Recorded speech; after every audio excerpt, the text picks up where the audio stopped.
Hey, how are you guys? Good. Good to see you. Happy to be with you tonight. I'm really excited to spend some time looking at the Word. Before we jump into that, though, I want to tell you just real quickly about Blue Ridge Fellows. Did you guys get one of these when you came in? Real quick, let's play a game here. Find the HCFA alums. You see them on here? You got to be like a senior or a junior, I think, to recognize. Yeah, you can grab one of these. Do you see them? I see them. Who are they? I forgot Leah Parker. Leah Parker, yeah, redhead with the green scarf right there. And you see anybody else? Jessica. Yeah, where is she? You see Jessica? She's there a couple times. She's in the corners along with Leah down the bottom. So Blue Ridge Fellows, what we do, we want you guys to thrive. Your whole time here at HCFA, the goal is that you would thrive in Christ, that you would just flourish. Well, one of the things we learned, I've been in campus ministry for most of my life, and it's actually really, what we do in campus ministry is because we build an environment where you can flourish and thrive while you're in academia. But a lot of people find that transition out of school and into like the rest of the world is a really tough one because you've got all this massive infrastructure. You've got all these Bible courses, you've got Nexus, and you've got pre-retreats, you've got all this, you got people gathering here, you got people gathered to pray, and all that infrastructure is just going to disappear the day you graduate. And lots of people flourish, thrive while they're students, and then when they go off to take their job, it's really tough. I had a friend, I worked at Penn State for a long time, and I had a guy that was the president of our ministry, just one of the finest students I ever worked with. But when he graduated, he's in one of those programs, maybe some of you plan to be in these, where they put you like for 6 months in R&D, and then 6 months in sales, and then 6 months in, I don't know, marketing. They kind of bounce you around. And he's in one of those programs where he didn't set down roots, right? Because he's jumped around, he didn't get involved in a church, he didn't build a community, he didn't have relationships where he was going. And he came back for a football game, because that's what you do at Penn State, you come back for football games. And we went out to dinner, and he was just doing really poorly. And it was stunning to me to see this guy that was just one of our best students really struggling to make that transition. And it was partly with that kind of echoing in our minds that my wife and I started Blue Ridge Fellows. And what we do is we bring folks like Jessica and Leah into the program for your first year of your career. It's not a gap year, it's year one. We help you get a job in whatever your field of study is, and then we fill in around that job. We give you a free place to live, free room and board for the year. You're in my home all the time. We're in constant, incredibly stimulating, super fun dialogue about all sorts of things. We're doing life together. We take seminary classes together.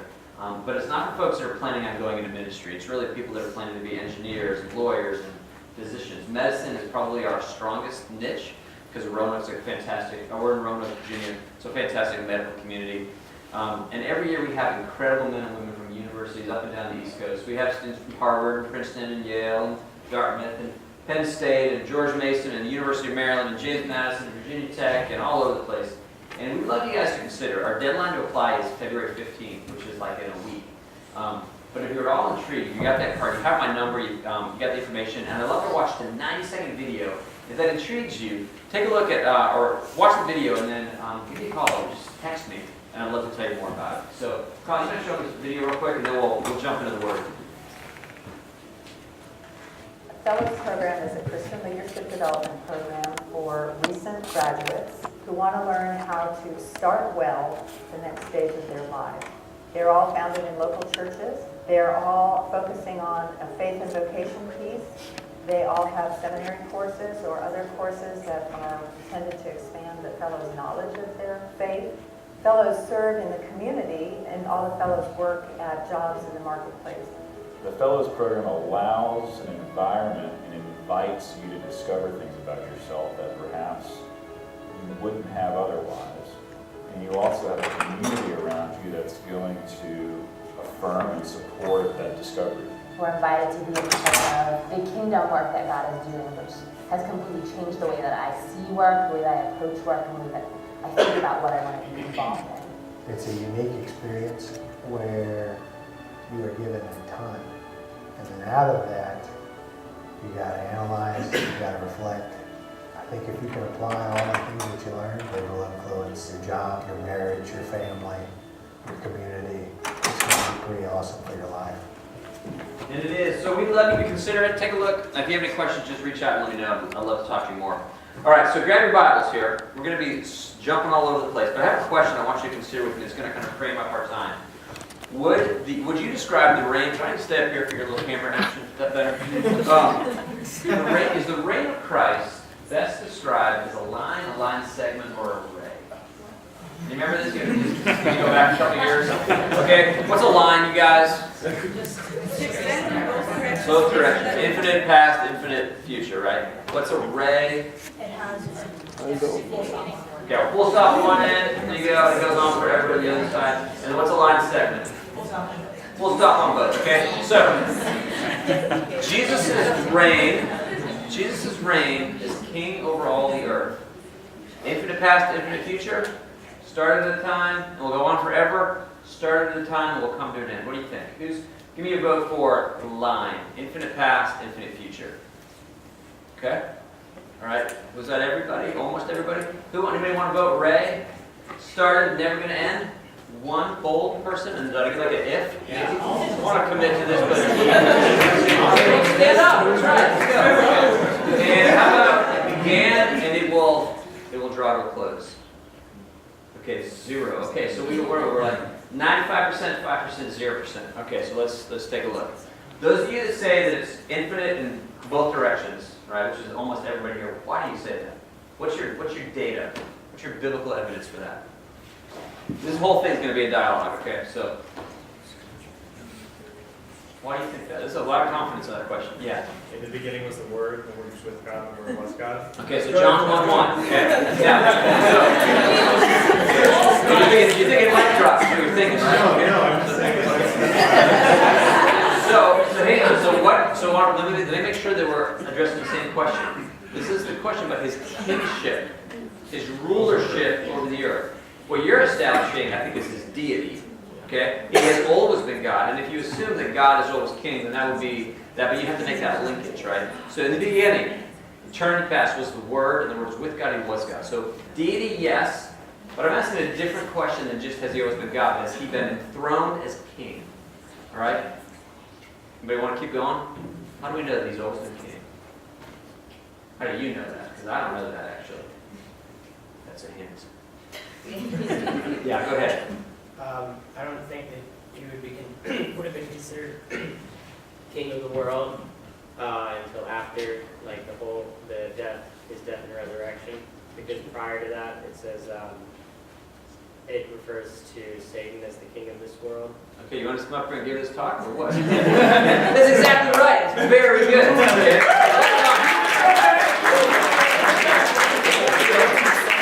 I want to argue the case that his kingship, it actually begins. He's always been God. He's glorious, right? But I want to make the case that his kingdom begins, and then you kind of jumped ahead a little bit to like sub-point 2 of when it begins. But let's start here. Go to Psalm 2. We're gonna flip around, look at a couple of key places for this. Take a look at Psalm 2. And let's just see, listen to the language here. Psalm 2 is the coronation. Where's the Bible at? Psalm 2, the coronation of the king. And in Psalm chapter 2, listen to the language. There's 4 stanzas. We're just going to blur through them really quick. 4 3-verse stanzas. Why do the nations conspire? The people plot in vain. The kings of the earth take their stand, and the rulers gather together against the Lord and against His anointed one. You know how to say anointed one in Hebrew? You know how to say that? Messiah. Who said that? Messiah. That's right. Okay. Let us break their chains and throw off theirs. This is about the Messiah and His reign. Okay. And in stanza 2 it says, "The one enthroned in heaven laughs, the Lord scoffs at them, and then He rebukes them in anger and terrifies them in His wrath, saying, I have installed my King on Zion." Y'all, that's happening at a moment in time. There's a time where Jesus, Messiah, the Anointed One, is not installed. And then there's a time when He is. Psalm 2, okay? Goes on, the Son speaks, and He says, I'll tell you what the Father said to me. I'll proclaim the decree of the Lord. He said to me, you are my Son. Today, moment in time, I've become your Father. Ask of me, and I will make the nations your inheritance, the ends of the earth your possession. They didn't used to be, but they have become. You'll rule them with an iron scepter. You will dash them to pieces like pottery. Therefore, you kings, be wise, be warned, you rulers of the earth. Right? All of the language, this is the psalm of coronation. This is about the moment where this person, well, we don't know if there's a person here, but he is, where this one is enthroned as king. Okay? It's described in Psalm 2. It's also described in Daniel 7. So go there for a second. This is an amazing scene. In Daniel 7, Daniel's having this vision of like all the nations of the world, and he sees them like snarling beasts, right? Just these vicious, devouring, murderous things. It's interesting, the same 4 kingdoms are seen in Daniel 7, they were seen earlier in Daniel, but Nebuchadnezzar, when he sees them, he sees this glorious statue. Remember the statue with like a golden head and the body gets like more like lower quality metal and clay feet went all the way down. He sees the kingdoms as, these glorious statues. Daniel sees them as these snarling beasts. And there's this battle for authority. Who will reign? Who will rule? Who will be in charge of all the earth? And for a moment in time, it's going to be Babylon, then it'll be the Medes and the Persians, and then Alexander's going to show up, and then the Romans are going to come in, and he's seeing all this. But while all this is happening, the screen kind of splits. And then he gets to look into the throne room of God. He sees heaven. Take a look at this. While all this stuff is going down, it says in Daniel 7, let's see, where do I want to pick this up? We'll pick it up in verse 11, Daniel 7:11. It says, "Then I continue to watch." No, let's go up earlier than that. Go to verse 9. "As I looked, thrones were set in place, and the Ancient of Days took his seat." Who's the Ancient of Days? You know who that is? It's a cool name. Did you say Jesus? It's not Jesus. Satan. No, ooh, worse. Danger. Who's that over here? It's the Father, right? The Ancient of Days took his seat. Well, you were close. It'll become more obvious as we go through it, okay? His clothing was as white as snow, and the hair of his head was white like wool. His throne was flaming with fire. Its wheels were all ablaze. God is in a wheelchair. Isn't that nuts? It's crazy. A river of fire was flowing coming out before him. Thousands upon thousands attended him. 10,000 times 10,000 stood before him. That's like 100 million. Okay? It's just endless, massive numbers of angels adoring and worshiping. It's amazing. The court was seated, the books were open, okay? And then we scan down, we see like what's going on back on the earth with all these demons, all these beastly things going after each other. And then in verse 13, "In my vision at night I looked, and there before me was one like a son of man, coming with the clouds of heaven." What does that phrase mean? A son of man. You know what that means? Say it again? Jesus. Okay, not yet, but yes, but no. Okay, it's gonna be humans. It's just a dude is all that means. Now, it's going to be Jesus. This is Jesus' favorite title for himself. He refers to himself as the, quote, Son of Man more than anything else. But before it means Jesus, all it means is a human being. So, you got to picture this. Daniel's here and he's seeing this heaven and 100 million angels worshiping God. And there's God sitting on his throne. And then this dude walks in, like a human being walks in. Well, look what happens. It says, "One like a son of man." What is he doing here? "Coming with the clouds of heavens." And he approached the Ancient of Days and was led into his presence. And he was given, for a moment in time, authority, glory, and sovereign power. All peoples, nations, and men of every language worshipped him. His dominion is an everlasting dominion, will not pass away, and his kingdom is one that will never be destroyed. It's happening right now. What was described in Psalm 2, we're watching it take place right here, boom, in Daniel 7. That to a human being is given dominion over all the earth. This is the Son of Man. This is Jesus. And this is the moment where he begins to reign. This thing, by the way, some of y'all know Nick Nowak, I imagine, especially the older ones. Nick must be legitimately one of the finest Bible teachers in America, probably. Like, it's quite sincerely. And he pointed something out to me that I'd never thought of before. He may have shared this with some of you. In the Chronicles of Narnia, in The Lion, the Witch, and the Wardrobe, Lewis wants to communicate this point, that that God has decreed that the world will be ruled over by human beings. That it has always been his purpose that a son of Adam or a daughter of Eve would reign. How does he weave that into the Narnia stories? And in particular, remember this, what is it? What is the state of Narnia in the books begin? How does it go real loud? What is it? Always winter, but never Christmas. And why is that?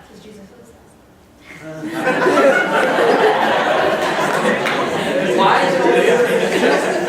Who holds Narnia in her evil pleasures? The White Witch. The White Witch, right? Okay. And what is going to drive out the White Witch? What means the end of the reign of the White Witch? No, not Aslan. We always think it's Aslan, right? That's exactly what I thought. But it's not Aslan. She is not afraid of Aslan's coming. She is afraid of something else. What is it? Right?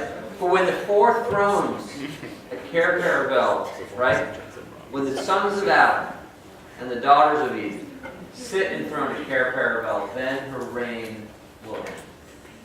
That's Daniel 7, y'all. That's what's happening right here. What Lewis is weaving into the story is the truth that it has been God's purpose that human beings would sit enthroned. That's always been the plan, right from the very beginning. You've got God, when He makes the world, He entrusts it to Adam and to Eve, to subdue creation, to rule over it.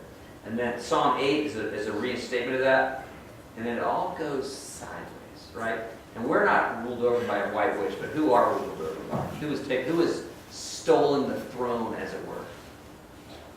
Who is the answer? It's safe. It is Satan, right? And over and over and over again, we see this thing lived out. We'll come back to that in one more second. But you made a really astute observation about when this happens. Y'all, have you guys memorized Matthew 28, 18 to 20? You pound it into their heads here, Don? No? Okay. Don used to have Campus Crusade as well as I, so it was beat into our heads, okay? Matthew 28, 18 to 20. Jesus says this, all authority on heaven and earth has been given to me. It was given to him in a moment in time. And when he says this, it had just been given to him. He says that right after his death and resurrection. It was in his death and resurrection that he was made king, that he was enthroned. Daniel 7, Psalm 2 were lived out, I think, right here between his death and resurrection. In his ascension, he's Psalm, or what's it? Not Psalm, I have to do this. Psalm, Proverbs, give me another Bible word that starts with P. Philippians 2, right? It says he humbled himself and was obedient to death, even death on a cross. You know the next line? Therefore, God exalted him to the highest place, gave him the name that is above every name, that the name of Jesus every tongue should confess, every knee should bow, that Jesus is Lord, the glory of God the Father, right? It is in his death and resurrection that he then is enthroned as king. And what he's doing is he's taken the world back from Satan. Take a look at this. We'll do a real quick survey of Satan's dominion over the earth and what Jesus has done to end it. Did I give you these columns? We have like text on this? Maybe we do? Yeah, go. Yeah, we go right there. 1 John 5. So listen to this. We know that we are the children of God and that the whole world is under the control of the evil one. Do you hear that? Luke 4. The devil led Jesus up to a high place and showed him in an instant all the kingdoms of the world. And he said to him, I will give you all their authority and splendor, for it has been given to me. And I can give it to anyone I want to. So if you worship me, it will all be yours. This one you got to be careful. Be very careful building your theology on things that Satan says. Okay? He's a liar. The father lies. When he lies, he speaks his native language. But he's a good liar. And what do good liars do? Weave it in with truth. Okay, this reminds me of Gollum, right? How did Gollum get the ring? Do you remember how he actually got the ring? Are you guys like Lord of the Rings dorks or no? Killed his friend. Killed his friend. What day did he kill his friend on? His birthday. His birthday, right? And so he framed, it's almost a birthday gift. Right? He says it's a birthday gift, but it's not a birthday gift. He stole it. It wasn't given him, it was taken. What's happening? You guys hate Lord of the Rings? Spoiling the story. They've been out for like 60 years.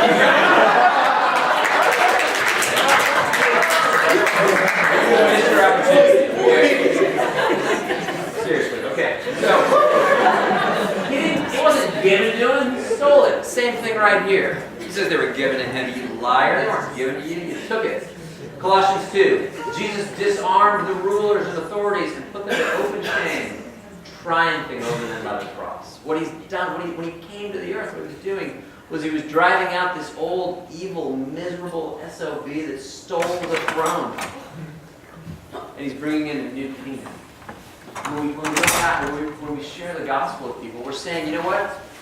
The old, malicious, misery-inducing tyrant, to again quote Nick, has been defeated. And there's a new kingdom, a kingdom of light. And you can leave that one and come into this one. Colossians 1 says, Jesus has delivered us from the domain of darkness and transferred us to the kingdom of his beloved Son. All right, so question. The reign of Jesus. Line, segment, or array? Who wants to say line? Terminating both directions.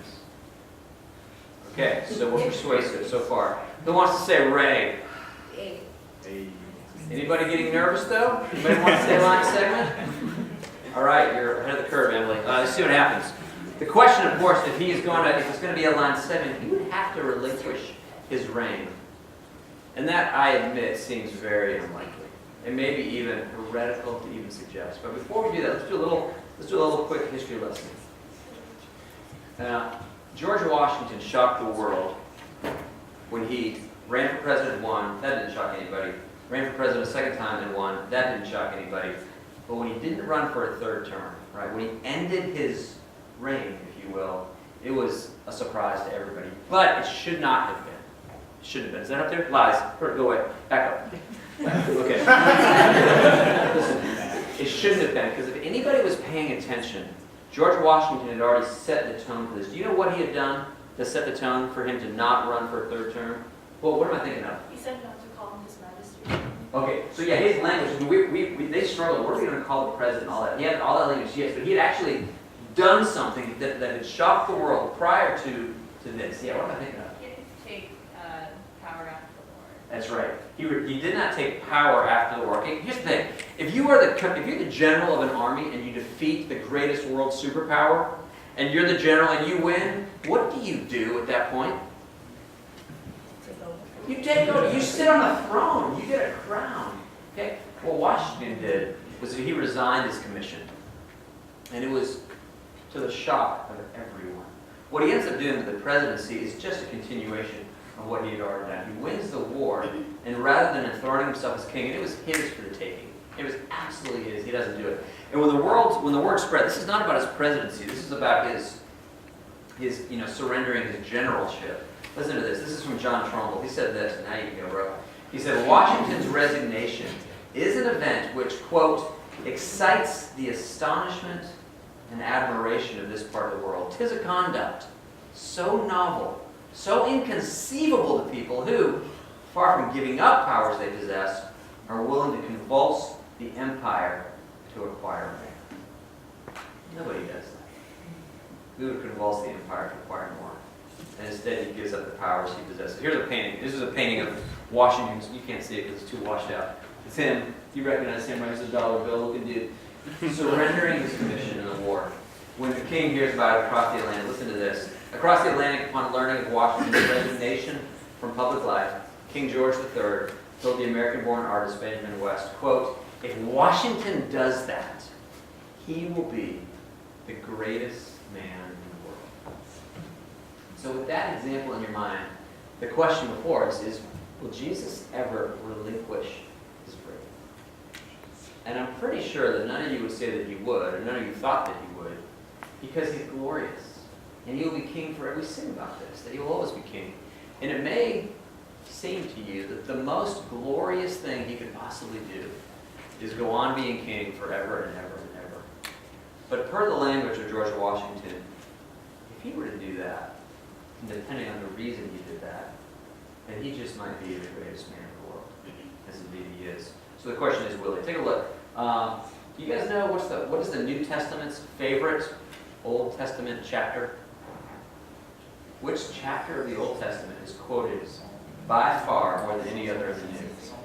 Psalm something. 110? Psalm 110. You've been through the Hebrews Bible course, have you not? Yes. Right? That's exactly. Fantastic study, right? Psalm 110 is quoted by far more than any other passage in the Old Testament in the New. Okay, so we're going to take a look at it. I want you to see this. Look at Psalm 110, verse 1. It says this. The Lord says to my Lord, sit at my right hand until I make your enemies a footstool for your feet. The Lord will extend your mighty scepter from Zion. You will rule in the midst of your enemies. Your troops will be willing on the day of battle. Arrayed in holy majesty from the womb of the dawn, you will receive the dew of your youth. What office is described in that stanza of this song? What role are we describing right there? Say it loud. It's a priesthood. Not yet. That's coming. But look at this language here. Just this section. What's this about? Vice Who? president. What is it? Like vice president. Well, okay, sort of. Yeah, okay, so sort of. So you're seeing the Father is somewhere there, okay? But listen to the language, right? Who is it that has a mighty scepter? It's king. Kingship, right? Who's a mighty scepter? Who rules?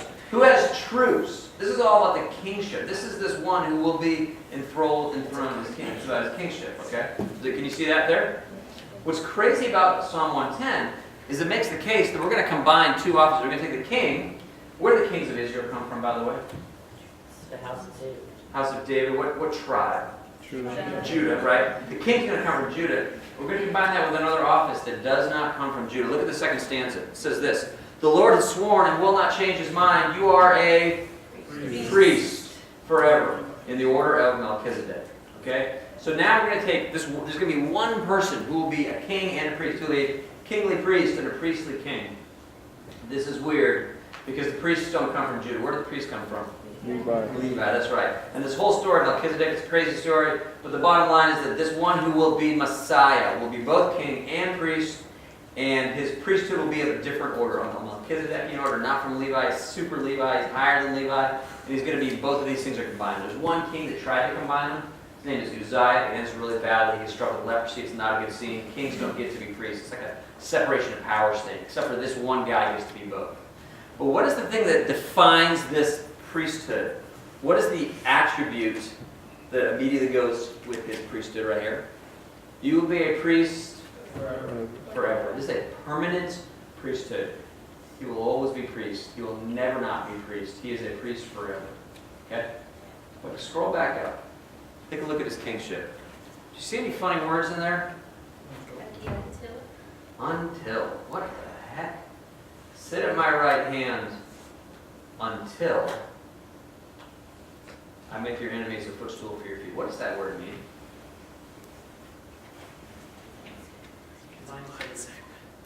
It means a line segment. That's a fantastic answer. Okay?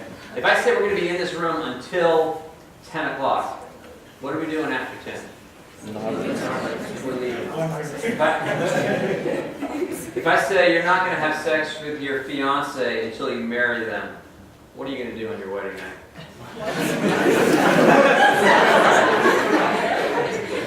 That word until, you guys, does not mean forever. It does not mean permanent. Okay? So listen, Paul picks up on this in 1 Corinthians 15. Scroll forward. Go to 1 Corinthians 15. Listen to this mind-boggling statement. 1 Corinthians 15. It's all about the resurrection. When Jesus comes back, not just his resurrection, but your resurrection, because you are going to rise from the dead. The crazy thing about Jesus is not that he rose from the dead, it's when he rose from the dead. He went early. He went way early. But what happened to him is going to happen to us. Look at verse 20. But Christ has indeed been raised from the dead. The first fruits, that means the sample. What's true of him will be true of you. The first fruits of those who have fallen asleep. For since death came through a man, the resurrection of the dead also comes through a man. For as in Adam all die, so in Christ all will be made alive. But each in his own turn. Christ, the first fruits. And then, when he comes, those who belong to him. All right? Now get this, verse 27. For he has put everything under his feet. Hear the echo? Now when it says that everything's been put under him, it is clear that this does not include God himself who put everything under Christ.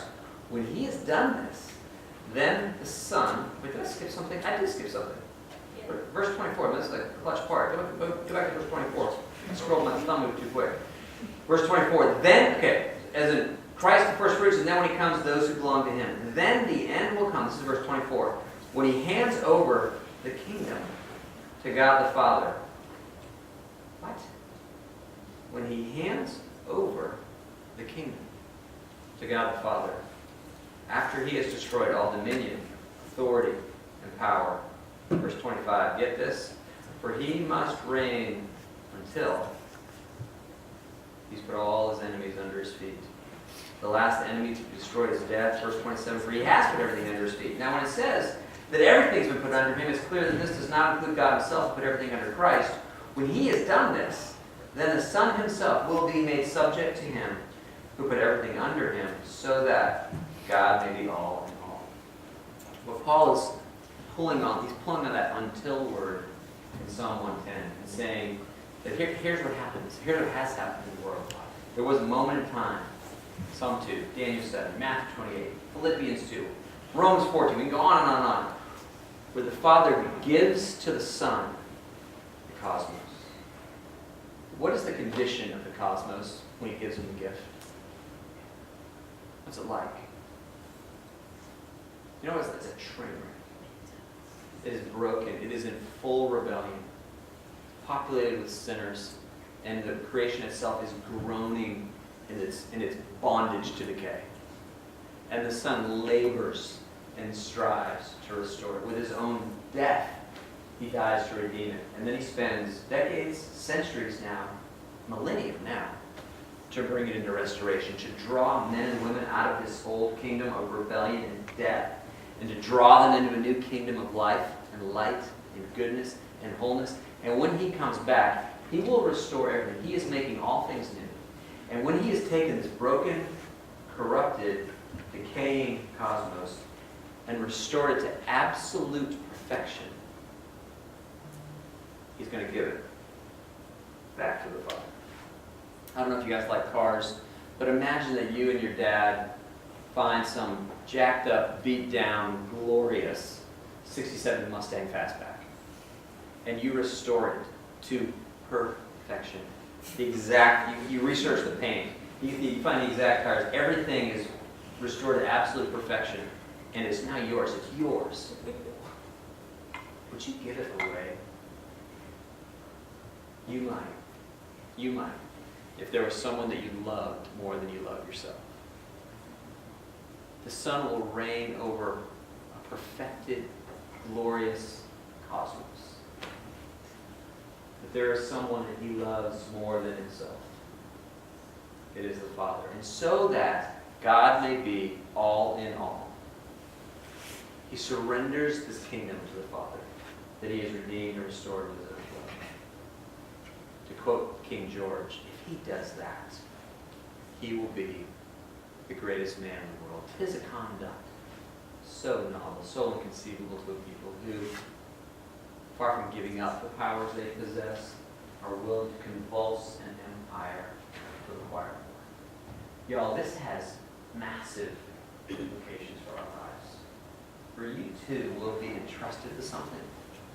Something that you may love, something that you may labor to produce. Maybe in 5 years, in 10 years, in 20 years, will you have made the business that you longed to make? Will you have raised the children that you delight? Will you find out when you're coming, you got just the right customers, just the right clients, you hired the right people, you found the right building. When you labor to make this thing, would you surrender it? Is there anyone at all that you delight in so much that you would give up that which you possess so that they may be all in all? I would suggest to you that what Jesus is doing here, what we're seeing him do, is just entirely consistent with who he is from all the time. And what he is for us is the model and the resource giver so that we can be like him. The humility, if you watch his life, read the Gospels, be astonished, admire, delight in his humility. But do not be deceived into thinking that it was just an act. What we see him being throughout his life and in his death, this supreme place that he gives the Father in his life, was not just for a little season. Sometimes we'll frame it out like that for the joy set before him, he endured the cross. He goes through all this super miserableness of the cross because he knows the payoff is coming, right? And there's something true about that. It is for the joy set before him. But the joy set before him was not that he would finally get it all, but that he would have something glorious to give to the Father. That's why he went to the cross in the first place. Because the Father wanted you. And he knew that the Father was determined to get you, and he would get you, even if it cost him his own reputation. The fear was, would the Father become, it's a little bit weird to talk about this, of the Father being afraid, or about the Son being afraid, but would the Father ruin his reputation in his pursuit of you, so that he would never have to? That's why the Son went to the cross, to absorb into himself all of the badness of all that we've done, so that a Father who longed to redeem would be able to redeem without besmirching his own character. What you see there, he had done for eternity past. He wasn't always king, but he always loved his Father. He will not always be king, because I'll come back to that in a second, but he will always love his Father. What he is doing is surrendering that to him. For you, the day may come, the day will come, when you will have something precious to you. Will you keep it? You savor it up. Will it be your little precious? Or will you surrender it all to him? Because he is the greatest thing in the world. Now, what happens after this, after he surrenders the kingdom to the Father? Does the Father give it back to him? We do not know. This is like over like the horizon. We just don't see it. Does the Father give it back? How do we reckon with like the Son gives to the Father and that they're one in any case? So I don't know what happens after that. All I know is that the Son yields all to the Father because he loves me. And so must He is glorious. He is delightful. He is worthy of everything you have. Let the beauty and the glory, the greatness of Jesus motivate you, resource you, that if this God is so great, that He is worth giving up a perfected cosmos, perhaps He's worth giving up whatever little fiefdom might someday be interesting to you. Dig it? Yeah. All right. That's all I got. Do we have time for questions? Or should I sit down? All right. So I'm going to pray. Let me just pray for us, for you, for me. And then if you have questions, I'll linger for a minute and we'll see. Okay. So, Jesus, what are we to do before this kind of love, this kind of supreme adoration of the Father? Jesus, we want to see what you see. We want to delight in what you delight in. We want to be open-handed. And Lord, we confess that we're not. We just love our bank accounts, and we love whatever prize, whatever pride, whatever glory we have. Lord, would you so work in us that our delight would be in the Father, that, Lord, anything, name it, it's all yours. We would give it up to you. And I pray you help these ones here, that whatever their point on this lifelong journey, to delight more and more and more in you, less and less and less in themselves, that this might even be a pivot point tonight, where they would see the greatness of the Son, pointing to the greatness of the Father, and desire Him, desire you above all else with Him. All right, I didn't warn you that we were going to do Q&A because I forgot myself, but yeah. When was Jesus given that power? Do we know a certain moment when Jesus was given the kingdom? And Yeah. do we know that? So I think that it's at His death and resurrection. I'll give you two examples of this. Okay, so go to, if you have your Bible, Philippians 2. I think is one where these pieces are kind of tied together. So if you go Philippians 2, this is called a Christ hymn.